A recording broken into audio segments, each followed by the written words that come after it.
Chahi amada Manipur Legislative Assembly gi Meepham ahumlak Phamkhidabani haibagi chatna kanglon leirabasu thengkhang kayarakta chahi amada Assembly Meepham Ani-Rak tagi Henna Phamkhidaba Yaokhi loinana chahi asigi oinasu Assembly Meepham Ani-Rak khaktamak phambadagi opposition amadi ruling anigi marakta tongan ba awayakhum taunakhiba laiki maramaduna hiram asigi matangda Constitution amadi Assembly gi chatna kanglon na Kari hairibagi haiba miyamda khanghanbagi tangai fadaba leiri hiram asigi matangda SKTV News ke chief reporter Khatrimayum Premchandagi akhanaba paudam ama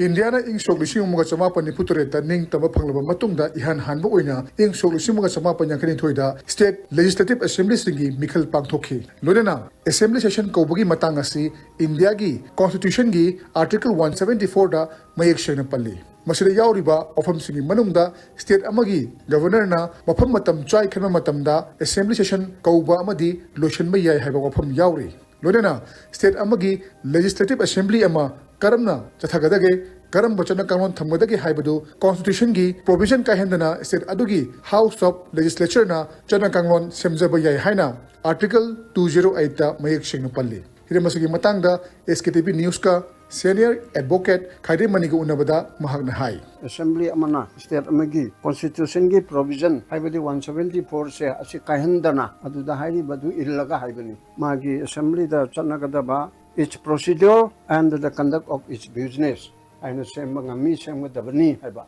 That means Constitution Assembly ko governor ngami tang haira maga kalmain ko gani kalmain conduct gani. Adige Assembly procedure da call attention action karino question hour action karino parmanbu. Short duration action karino haibani singba mayam sigi tamka mai magi lam ge Assembly na ma magi rules semja ngami.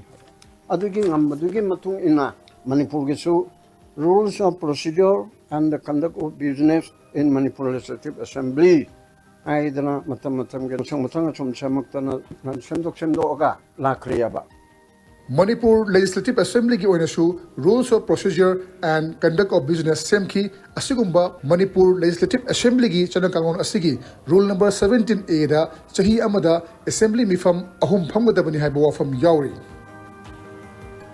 Constitution ki Article 174 do Madu Suondana, Madu Manunda, every calendar year, Sahi Mada calendar year Malaysia, the Assembly shall have not less than 3 sessions, curriculum, namely the budget session, February Master Phamadu, autumn session, July August Phamadu, and the winter session, November December Phamkhidaba. I say with minimum 50 sitting days. Yamdarabada Yankini degi tadana, session ahum degi tadana. Pamo haibuga up to date 17A se rule ni. Rule si constitution da periba adu thabuk on thok na begi tamukta adagi matungina ahum pham da bayade ahum degi tadana. Hairabani na rule da hairi se act tugi or constitution tugi part and parcel oireba.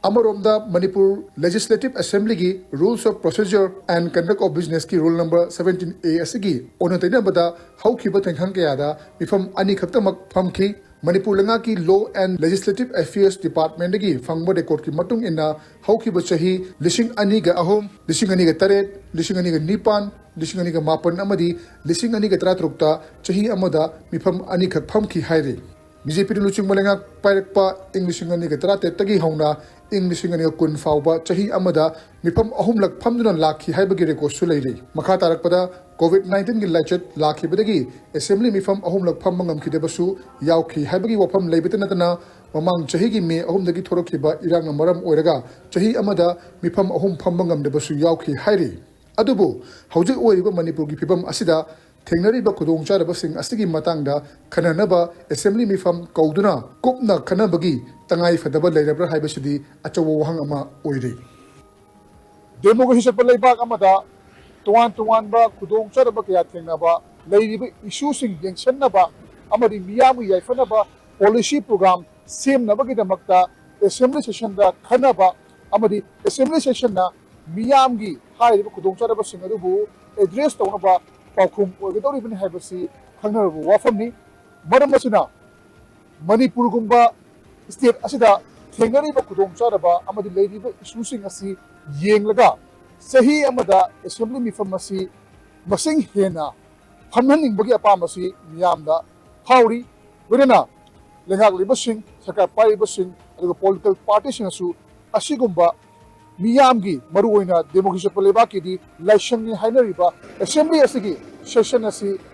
ꯃꯁꯤꯡ ꯌꯥꯝꯅ ꯀꯧꯍꯜꯂꯒꯗꯤ ꯊꯣꯛꯂꯤꯕ ꯊꯧꯗꯣꯛ ꯋꯥꯊꯣꯛꯁꯤꯡ ꯂꯣꯏꯁꯤꯟꯗꯅ ꯂꯩꯔꯤꯕ ꯏꯁꯨꯁꯤꯡ ꯑꯁꯤ ꯂꯣꯏꯁꯤꯟꯕ ꯉꯝꯒꯗ꯭ꯔꯥ ꯍꯥꯏꯕꯒꯤ ꯊꯥꯖꯕ ꯂꯩꯔꯤ SKTV ꯅ꯭ꯌꯨꯁꯀꯤꯗꯃꯛ ꯆꯤꯡꯃꯩꯔꯣꯡꯗꯒꯤ ꯈꯦꯇ꯭ꯔꯤꯃꯌꯨꯝ ꯄ꯭ꯔꯦꯝꯆꯥꯟ ꯏꯝꯐꯥꯜ